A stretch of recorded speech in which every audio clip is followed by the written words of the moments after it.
Wa tilkal ayyamu nudawiluha bainan nas. Demikianlah hari itu terus bergulir, kata Allah, bagi kehidupan manusia. Berputar terus, mulai Ahad, Isnin, Selasa, Rabu, Kamis, Sabtu, Jumat, Sabtu, berputar.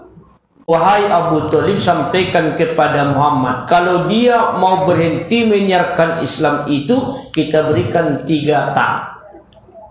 1, harta, tahta. Yang kedua, harta. Yang ketiga, wanita.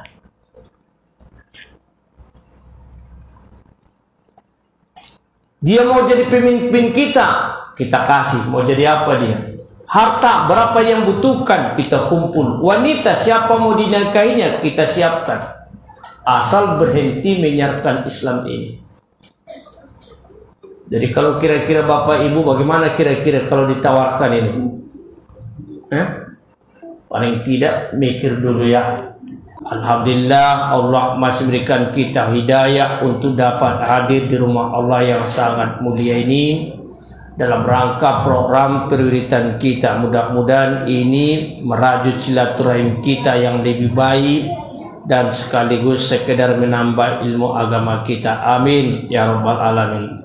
Salat dan salam kepada Rasulullah. Allahumma sholli ala Sayyidina Muhammad wa ala Sayyidina Muhammad. Mudah-mudahan kita termasuk umatnya yang akan mendapat syafaat dari kemudian. Amin ya rabbal alamin. Kajian kita pada malam ini kita relevansikan dengan malam ini adalah menyambut tahun baru Islam 1445 Hijriah. Wa tilkal ayyamu nudawiluha bainan nas. Demikianlah hari itu terus bergulir, kata Allah, bagi kehidupan manusia. Berputar terus, mulai Ahad, Isnin, Selasa, Rabu, Kamis, Sabtu, Jumat, Sabtu, berputar. Tidak terasa pada malam ini kita sudah masuk 1 Muharram 1445 Hijriah. Pergantian tanggal kalau Hijrah habis maghrib. Kalau pergantian tahun Masehi jam 00 tengah malam, berbeda. Maka malam ini sudah masuk 1445 Hijriah. Pesan Rasulullah, man kana yaumu khairum min amsihi fahuwa rabiun. Barang siapa yang hari ini atau tahun ini lebih baik daripada hari atau tahun yang telah lalu, maka itulah orang yang beruntung. Wa man kana yaumu mislamin amsi fahuwa khasirun. Siapa yang hari ini atau tahun ini lebih sama saja dengan tahun yang lalu, maka ia termasuk orang yang merugi. Kenapa? Umur sudah bertambah, dia masih gitu-gitu aja. Wa man kana yaumu sarrum min amsihi fa huwa mal'unun. Siapa yang hari ini atau tahun ini lebih jelek daripada tahun yang telah lalu, itulah orang akan celaka. Maka harapan kita mudah-mudahan tahun baru 1445 Hijriah ini hidup kita lebih baik supaya kita lebih selamat dunia akhirat. Amin ya rabbal. Siapa memperkasai daripada tahun baru Islam ini, yaitu pada masa Umar bin Khattab. Zaman Rasul belum ada tahun baru Hijriah. Oleh Umar bin Khattab terinspirasi adanya surat kepada beliau tidak punya tanggal. Maka beliau berpikir bagaimana supaya Islam punya kalender tersendiri. Maka dengan kebijakan beliau, mereka berkumpul atau mereka mengumpulkan stafnya sahabat untuk bermusyawarah untuk membuat tanggal yang betul-betul untuk Islam atau milik Islam. Nah, persoalannya adalah dari mana dimulai? Dari mana dimulai penanggalan ini? Maka di antara yang hadir itu ada yang mengusulkan bagaimana kalau dimulai dari lahirnya Rasulullah. Ada yang mengusulkan bagaimana kalau dimulai penanggalannya dimulai ketika Rasulullah meninggal atau apa. Tapi salah satu yang mengusulkan adalah Ali bin Abi Thalib, mengusulkan bagaimana kalau penanggalannya dimulai daripada Rasulullah hijrah dari Makkah ke Madinah. Dari Makkah ke Madinah. Maka digodok, ditampung setelah dilihat dari perspektif Islam, ternyata makna hijriah lebih banyak terkandung dalam Al-Quran dan juga di dalam hadis Nabi.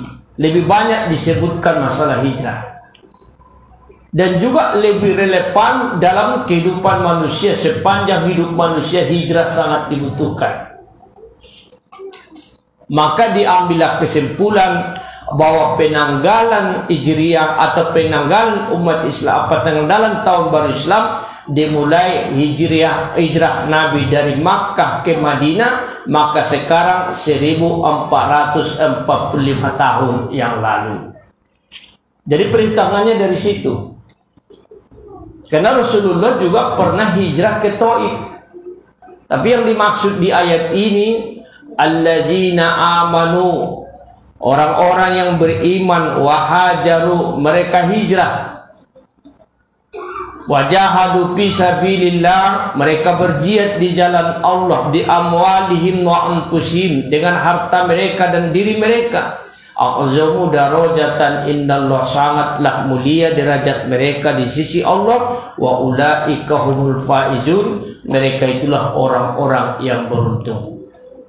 Jadi kita sudah paham pengambilan 1445 Hijriah itu dihitung mulai Rasulullah hijrah dari Makkah ke Madinah. Sekarang sudah 1445 tahun yang telah lalu.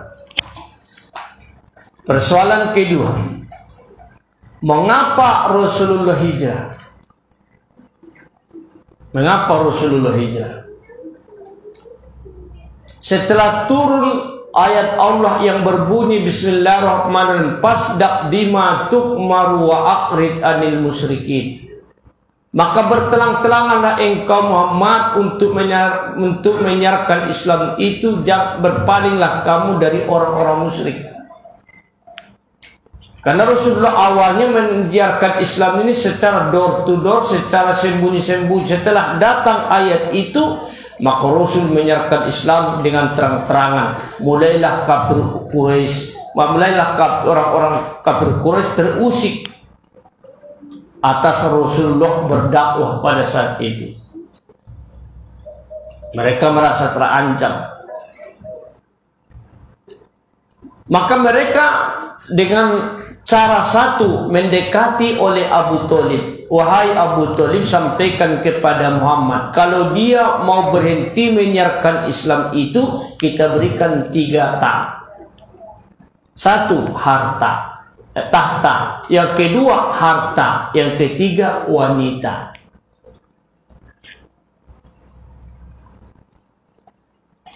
Dia mau jadi pemimpin kita, kita kasih. Mau jadi apa dia? Harta, berapa yang butuhkan, kita kumpul. Wanita, siapa mau dinikahinya, kita siapkan. Asal berhenti menyiarkan Islam ini. Jadi kalau kira-kira Bapak Ibu, bagaimana kira-kira kalau ditawarkan ini? Paling tidak mikir dulu ya. Nah, saya pertimbangkan dulu. Ya namanya manusia biasa lah Pak. Jangankan ditawarkan, dikejar pun ya. Ini ditawarkan, seakan mengejarnya aja ya. Ini ditawarkan. Asal berhenti Rasulullah menyiarkan Islam, tahta, mau jadi pemimpin, mau jadi apa dia, kedudukannya, harta diberikan, wanita. Rasul dengan spontan menjawab, wahai paman, andai kata matahari diletakkan di tangan kananku, bulan di tangan kiriku, saya tidak akan berhenti menyiarkan Islam ini. Istiqomah. Kalau kita udah geger kita itu. Rasul istiqomah. Apa kata Abu Thalib? Apapun keputusanmu, saya tetap mendukungmu. Wah, itulah kehebatan Abu Thalib. Padahal dia bukan Islam. Apa pesan Rasul? Sahabatku, apa yang ditawarkan kepadaku, yang tiga inilah yang banyak orang hancur agamanya. Gara-gara kedudukan, hancur agama. Berapa banyak orang gara-gara kedudukan, agamanya tergadaikan, agamanya diabaikan. Padahal justru kedudukan itulah modal untuk menolong agama Allah. Yang kedua, harta. Berapa banyak orang gara-gara harta rusak agamanya, lalai beribadah. Berapa banyak, Pak? Iqtaraba linnasi sabuhum wa hum fi ghaflatin muqridun. Telah dekat bagi mereka hari perhisapan, ajal mereka, hari pertanggungjawaban mereka, namun mereka masih dalam keadaan lalai, bahkan berpaling dari apa yang diperintahkan Allah. Berapa banyak orang gara-gara dunia, gara-gara harta lalai beribadah. Kalau datang waktu sholat, sebentar lagi lah, nantilah, sedikit lagi lah. Lalai, ada bahkan tidak sama sekali beribadah. Kalau lalai, kadang sholat, kadang tidak, kadang beribadah, kadang kalau berpaling sama sekali tidak, sampai mati pun tak pernah sholat. Gara-gara apa itu? Dunia. Gara-gara harta. Maka Bapak Ibu, jangan dunia ini ditaruh di hati, taruh di tangan. Kalau baik, ambil genggam. Kalau buruk, tidak bagus, campakkan. Jangan di hati. Kalau sudah di hati, mana ciri-cirinya? Orang kalau sudah hatinya dunia, maka gara-gara dunia lalai beribadah. Itu ciri-cirinya. Gara-gara harta, gara-gara mencari uang, lalai beribadah.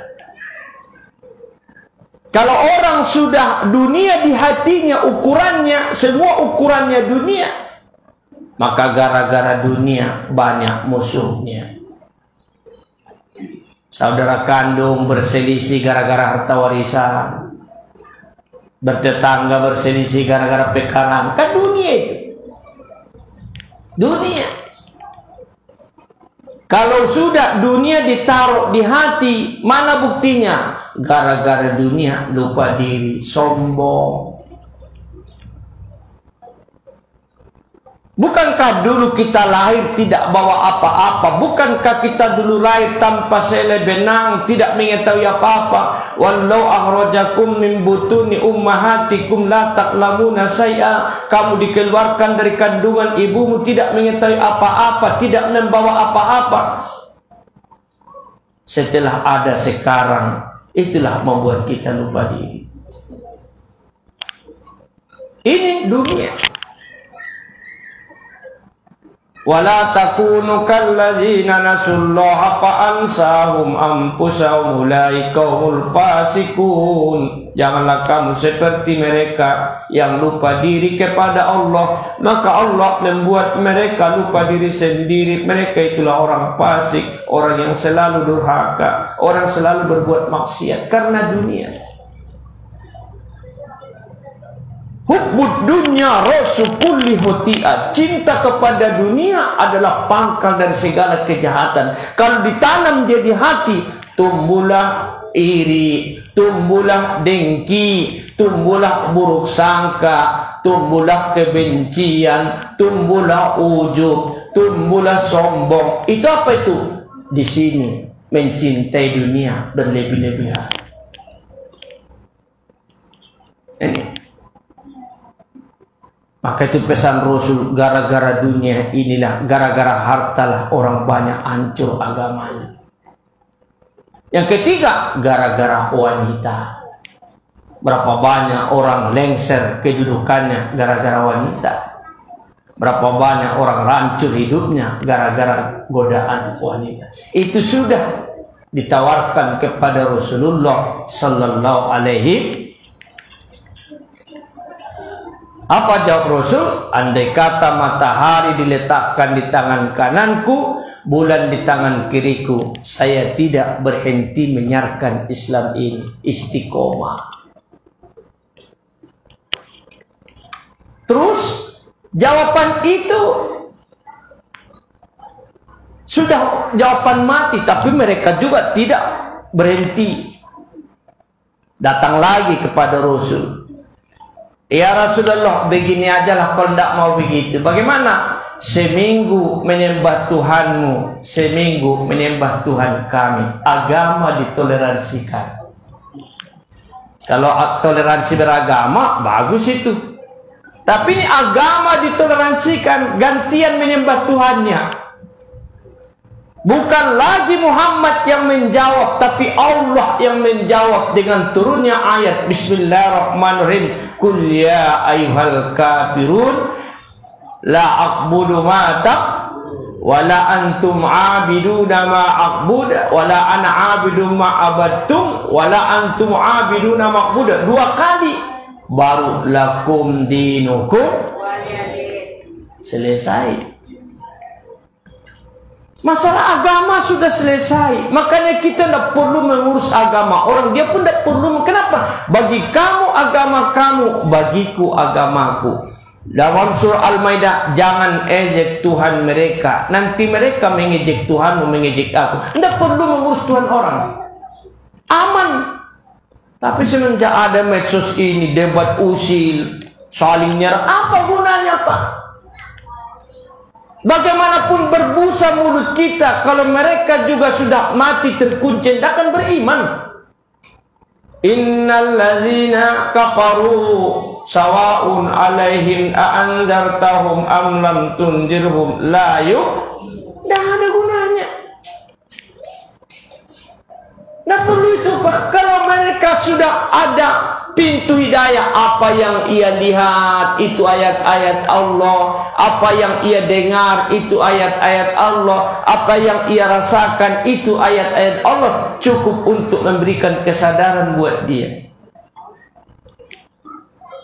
Justru debat-debat seperti itu saling membuat kebencian. Tidak ada gunanya. Aman, tenang beragama itu. Maka waktu piagam Madinah, salah satu yang ditetapkan apa? Urusan agama adalah hak masing-masing, saling harga menghargai. Maka ketika Rasulullah hijrah di Madinah, mereka bersatu antara muslim, non-muslim bersatu. Kenapa? Urusan agama itu tidak boleh saling mengganggu. Tenang Pak. Ini jangankan beda agama, sama-sama kita aja lah. Merasa lebih baik, merasa sendiri mau ke surga, orang lain sesat, tidak perlu itu. Lana akmaluna walakum akmalukum. Bagi kami amal kami, ini yang kami yakini, ini yang kami pelajari. Tapi yang kamu pelajari itu pun adalah baik. Jangan ini yang baik, ini yang tidak baik. Selama ada dasarnya, jelas sumbernya, itu baik. Iya Pak. Kalau hilafiyah ini 7 kali pun kiamat dunia tidak akan selesai itu Pak. Masalah kunut tidak kunut tidak akan selesai. Kenapa? Karena Rasul pernah berkunut, Rasul pernah tidak berkunut. Yang memahami berkunut Imam Syafi'i, maka dia istiqomah untuk berkunut. Yang tidak berkunut Imam Hanafi menganggap tidak perlu berkunut. Artinya apa? Tidak perlu di masyarakat. Yang penting sholat berjamaah. Itu yang penting sholat berjamaah. Lebih penting sholat berjamaahnya daripada kunutnya.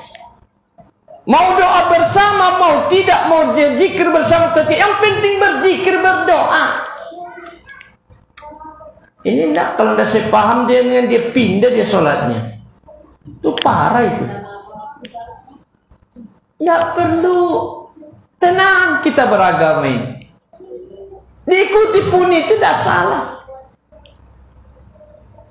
Nih, oleh karena itu apa yang kita lihat tadi itu, kita harus saling menghargai. Asal punya dasar, ada sumbernya, itu sudah dianggap benar. Tapi kalau tidak punya dasar, dibuat sendiri-sendiri, tafsirkan sendiri, tidak benar lagi itu. Akhirnya Rasul juga mengatakan seperti itu dengan tegas ayat itu. Datang lagi, apalagi sesudah itu apa? Mereka melihat Rasulullah tidak berubah. Puncaknya apa? Kalau memang Muhammad tidak mau, maka mereka musyawarah. Bagaimana dibuat ini? Nampaknya Muhammad ini tidak mau kompromi, tidak mau kita ajak bertoleransi sesuai dengan keinginan mereka. Akhirnya apa? Oleh kafir Quraisy, Abu Jahal dengan konco-konconya musyawarah. Bagaimana dibuat? Ada yang mengatakan ditangkap sajalah Muhammad itu, penjarakan. Salah satu yang mengatakan Abu Jahal, kalau cuma ditangkap, dipenjarakan, bisa juga dia itu berdakwah. Tapi apa? Dibunuh saja. Akhirnya setan pun salut sama Abu Jahal ini. Salut setan idenya ini. Bagaimana caranya Abu Jahal? Jangan satu orang membunuh. Jadi bagaimana? Mewakili semua suku datang supaya jangan ada yang disalahkan. Wow. Bersama-sama membunuh nih. Inilah namanya sekarang hukum massa, namanya apa nih? Ya, hukum ya, masalah ya. Karena kita punya hukum. Tapi apa? Tidak ada yang salahkan. Akhirnya tepatlah ide itu. Akhirnya ketika Rasulullah dalam satu tempat beliau, maka dikepunglah Muhammad Rasulullah sallallahu alaihi wasallam. Apa kata Allah? Wa makaru wa makarallah wallahu khairul makirin. Mereka punya rencana, Allah punya rencana, sebaik-baik rencana Allah. Iyansurkumullahu fala ghaliba lakum. Jika Allah menolongmu, tidak ada yang mampu menghalanginya. Wa yazulkum faman zalladzi yansurkum min ba'dih. Jika Allah membiarkan kamu, sejagat raya ini pun menolong kamu, tidak bisa menolong kamu. Kenapa? Allah yang Maha Kuasa. Mereka punya rencana, Allah punya rencana. Tapi sebaik-baik rencana adalah rencana Allah. Jadi kita pun Bapak Ibu, baik-baiklah rencananya. Jangan mati punya rencana yang jelek, punya niat yang jelek. Kenapa? Menghalangi husnul khotimah. Jangan selalu berniat yang jelek, berencana yang tak baik. Kenapa? Itu menghalangi husnul khotimah. Karena hati yang kotor ketika datang ajal itu menghalangi husnul khotimah. Yauma la yanfa'u malun wala banun illa man atallaha biqalbin salim. Pada hari itu tidak lagi berguna harta dan anak. Kapan? Ketika datang ajal, kecuali menghadap Allah dengan hati yang bersih. Dengan hati yang bersih. Salah satu apa? Jangan punya niat-niat yang jelek, Bu. Jangan punya rencana-rencana yang jelek. Ada orang punya rencana, apa katanya? Sakit bencinya, kapan kau jatuh belimbing, di situ kau kupijak-pijak. Oh, sakit dendam itu. Belimbingnya udah belum jatuh, dia mati duluan. Jangan. Itu terlalu dendam. Di situ kau pijak. Belum jatuh belimbing, mati duluan, Pak. Mereka punya rencana. Akhirnya apa? Apa rencana mereka? Allah Maha menolong. Wa ja'alna min baini aydihim sadda wa min khalfihim sadda fawsaynahum fahum la yubsirun. Kami jadikan di depan mereka tertutup, di belakang tertutup, maka mereka tidak melihat. Ditutup Allah pintu hatinya. Dah sadar mereka. Muhammad keluar dengan tenang, digantikan oleh Ali bin Abi Thalib tempatnya. Dapat pertolongan Allah. Sekarang ini namanya hipnotis ya. Tapi yang putih, yang benar. Boleh diamalkan ayat ini? Boleh kalau yang baik. Kepepet, datang masalah, tidak ada jalan keluar, waja'alna min baini aydihim saddan wa min khalfihim saddan awsaynahum lain, tapi untuk kebaikan. Jangan pula nanti dibaca ketika datang tukang kredit, waja'alna, tidak boleh. Kredit itu kan utang itu. Atau datang suami ada masalah, waja'alna, tidak boleh. Tapi kalau kita kena garong malam itu tidak ada lagi, harus. Jangan menangis kita. Bagaimana solusinya? Kalau kita dalam kepepet, jangan lupakan diri kita sama Allah. Salah satu dengan Al-Quran. Cepat kita hadapkan diri kita kepada Allah. Tak apa-apa. Maka Rasulullah selamat keluar. Yang ketiga, kenapa Rasulullah harus hijrah? Karena mereka tidak senang lagi kepada Rasulullah tadi. Bukan mereka tidak yakin dengan ajaran Islam itu. Sebenarnya apa? Ajaran yang dibawa Muhammad itu bertentangan dengan kepentingan mereka. Kalau agama dibawa kepentingan Pak, itu hancur itu. Like and dislike, suka tidak suka, agama tetap diamalkan. Agama tetap menjadi pegangan hidup. Tidak bisa melihat kepentingan. Apa yang tidak suka mereka ajaran Islam itu ada kepentingan. Satu, ajaran Islam tidak boleh menyembah patung, sementara mereka menyembah berhala.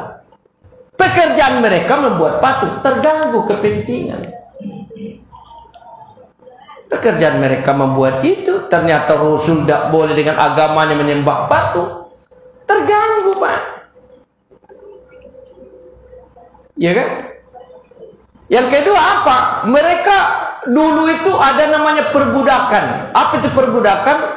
Dibeli, dijual, dipakai. Ini perbudakan. Datang Islam, tidak ada bedanya kita di hadapan Allah kecuali ketakwaan. Mereka tidak suka. Kenapa? Mereka orang-orang terpandang, orang-orang kaya, punya banyak perbudakan. Mau dijual, mau dipakainya, manusia diperjualbelikan. Lihat sejarah perbudakan zaman datang Rasulullah dengan ajarannya, tidak ada perbudakan, menghapuskan perbudakan. Tidak boleh. Mereka tidak suka. Kenapa? Karena itu kepentingan. Mereka punya budak untuk dipekerjakan, untuk diapakan, diperjualbelikan, dibisniskan. Entah laki-laki, entah perempuan, kasihan. Tidak boleh. Kemudian apa lagi ajaran Islam yang dibawa Rasul tidak butuh mereka? Mereka tidak mau ada cerita masalah akhirat, masuk neraka, masalah alam barzakh nanti. Kenapa? Karena mereka masih ingin bersenang-senang, mabuk, masih ingin berjudi, masih ingin berzina, bebas menikmati. Mereka tidak suka itu. Tidak suka mereka, Pak. Kalau ajaran Muhammad ini dibiarkan, terganggulah kepentingan, kesenangan dunia mereka. Kenapa? Memang begitu mereka. Mereka mabuk-mabukan, ada pesta berjoget-joget. Nah, sekarang pun ada pesta jahiliyah itu. Kalau ada pesta di rumah kuliah, nanti jam 12, matikan lampu, tinggal diskotiknya lagi. Pindah diskotik itu ke rumah. Oh, main situ. Yang hebatnya apa? Yang berjoget, muhrim pun di situ main. Muhrim, Allah.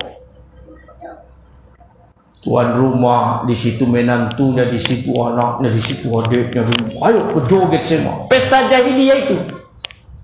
Bagaimana berkah?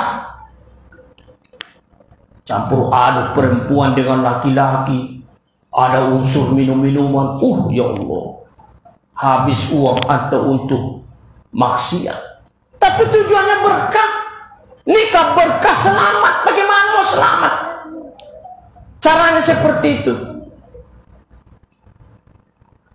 Di rumah kita habis uang kita dengan pesta jahiliyah, bercampur laki perempuan, muhrim ada di situ, campur aduk, anak dengan orang tua, mabuk kepayang betul. Ya Allah, Begitulah orang jahiliyah dulu pesta. Kalau apa bersyukur mereka itu, mereka bersenang-senang. Islam datang, tidak boleh melakukan itu. Mereka tidak mau ada mendengar siksa-siksa akhirat. Kenapa? Terhalanglah kesenangan mereka. Tidak boleh. Maka mereka tidak suka kepada agama yang dibawa Rasulullah Sallallahu Alaihi. Maka kita ambil kesimpulan, maka Rasulullah hijrah. Maka satu, hijrah fisik. Kenapa? Karena tidak aman lagi di Makkah, maka Rasulullah hijrah ke Madinah. Maka boleh hijrah fisik, Pak. Tidak aman satu tempat beribadah pun tidak aman. Apalagi di mana negara non-muslim kadang-kadang Islam terzolimi. Tapi di mana umat Islam mayoritas, umat lain ternaungi. Itu hebatnya pula, Pak. Masih boleh hijrah fisik? Boleh kalau ada. Saya hijrah dari kampung ke sini. Kenapa? Kalau di kampung kita bertahan dari segi kehidupan, nampaknya akan lebih berat. Hijrah ke Pekanbaru. Untuk apa? Untuk yang lebih baik. Jadi merantai ini termasuk hijrah ini, Pak. Ada maslahat. Yang tak boleh hijrah karena hutang, pindah terus. Tidak boleh itu. Sebentar pindah, sebentar pindah. Kenapa? Dikejar-kejar hutang. Tidak boleh kalau hijrah seperti itu. Ada maslahatnya. Maka karena tidak aman di Makkah, Rasulullah hijrah ke Madinah. Maka disitulah datang hadis apa? Perempuan lebih bagus sholat di rumah daripada di masjid. Sebab hadis itu apa? Karena tidak aman. Tidak aman. Lebih baik sholat di rumah. Karena tidak aman. Di rumah pun lebih bagus di kamar. Kenapa? Nanti waktu sholat dia lewat kafir Quraisy atau orang-orang jahiliyah, lewat dilihatnya, nampak ke dalam. Karena rumah mereka masih sederhana, dilihat dari luar nampak ke dalam. Maka sholatlah di kamar. Untuk apa? Menjaga marwah daripada perempuan. Jangan dipakai di sini kalau sholat di rumah di kamar. Kamar sempit. Jangan. Itu zaman dulu. Tapi ketika sudah sampai di Madinah, apa kata Rasul? Jangan larang istrimu ke masjid. Udah aman.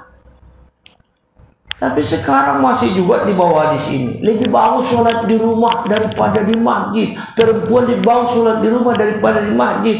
Sementara sekarang perempuanlah yang memakmurkan masjid. Dibilang pula begitu. Bapak-bapak sudah banyak berhalangan. Perempuanlah yang diharapkan. Iya loh. Kalau dibilang pula begitu, gimana makmur masjid ini? Lihat. Kalau ada pengajian, ibu-ibu yang banyak. Ini hampir imbang. Di luar banyak ya. Pengajian ibu selalu. Ini. Jadi kalau ada hadis, ada apa, dilihat dulu kapan di sini, kapan ditempatkan. Kenapa? Karena hukum Islam itu baik. Tapi kalau salah tempatkan, jadi kaku, Pak. Jadi kaku. Nah, di sini maka oleh karena itu, itulah Rasulullah hijrah ke Madinah secara fisik. Yang kedua, hijrah maknawi. Ini yang kita maksud malam ini. Apa?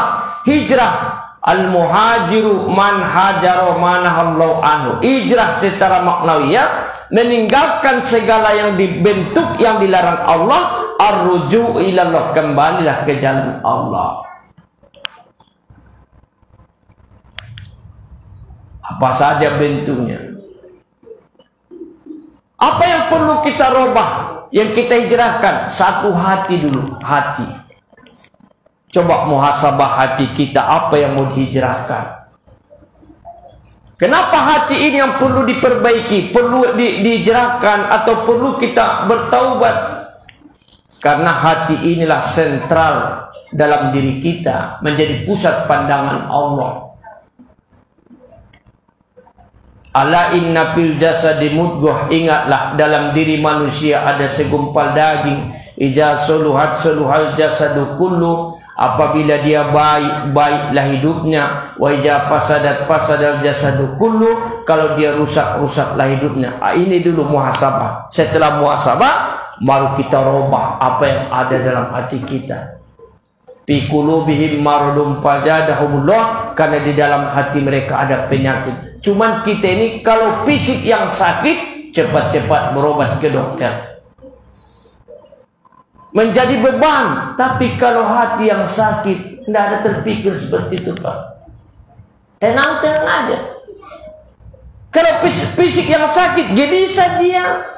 Tapi kalau hati yang sakit, terasa tidak ada beban. Padahal orang masuk neraka bukan karena fisik, karena hatinya. Apa penyakit di hati tadi? Ada namanya iri. Ada namanya hasad, dengki. Apa itu iri? Tidak merasa senang orang lain dapat nikmat.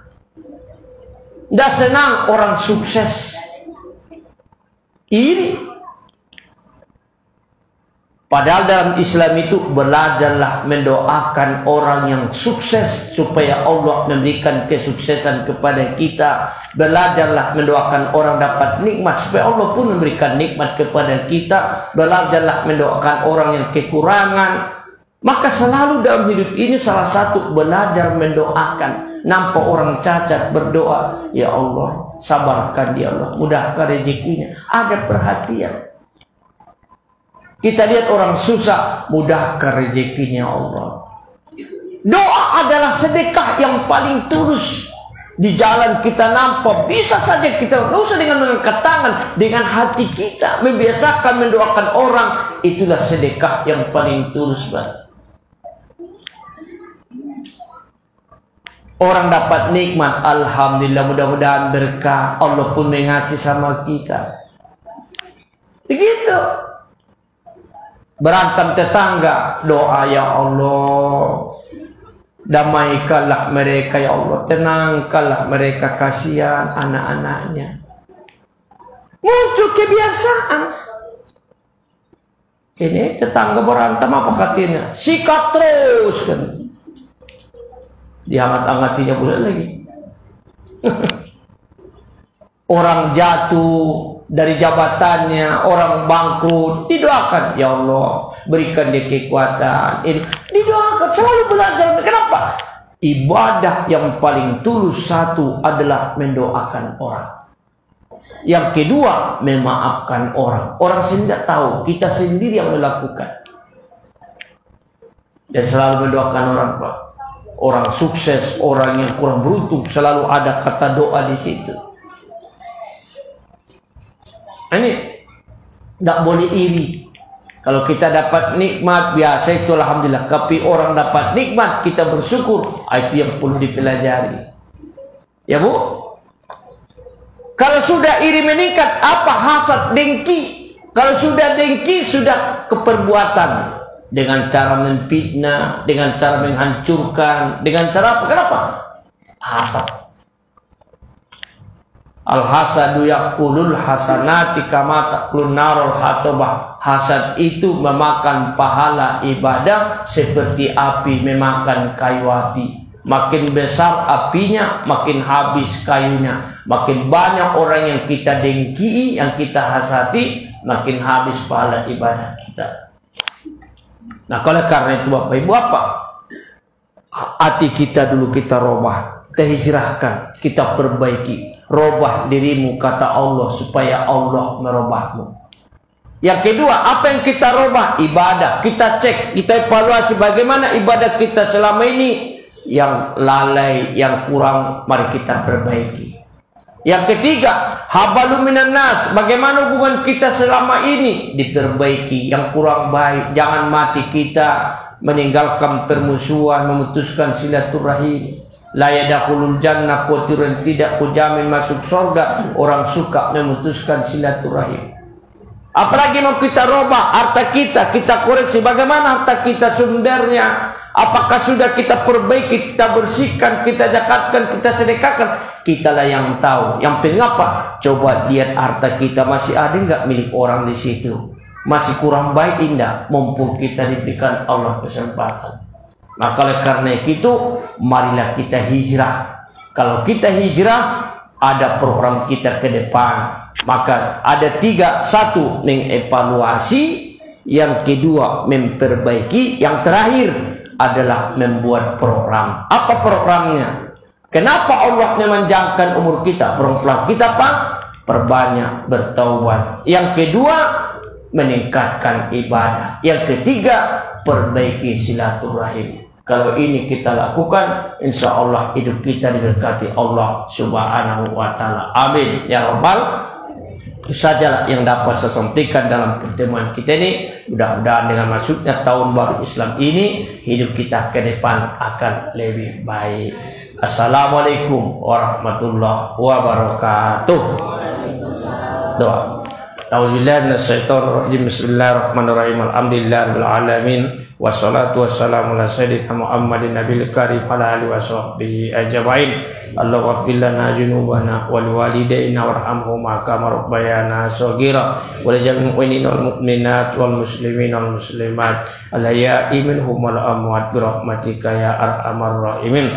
Allahumma a'inna ala zikrika wa syukrika wa husni ibadatik ya muqallibal qulub sabbit qulubana ala dinika wa ta'atik. Allahumma rahmatan wa nikmatan wa syiatul afiyah wal maghfirah wal barakatuh wa salamatan lana fid dunya wal akhirah khususan li ahli jamaah ya arhamar rahimin. Allahumma tilana ya Allah bi husnil khotimah wa la tatimna ya Allah bi su'il khotimah. Rabbana atina fid dunya hasanah wa fil akhirati hasanah wa qina adzabannar. Sallallahu alaihi sayyidina Muhammad wa ala alihi wa sahbihi ajmain. Subhana rabbika rabbil izzati amma yasifun wa salamun alal mursalin walhamdulillahi alamin. Taqabbalallahu minkum inna wa minkum taqabbal ya karim. Assalamualaikum warahmatullahi wabarakatuh.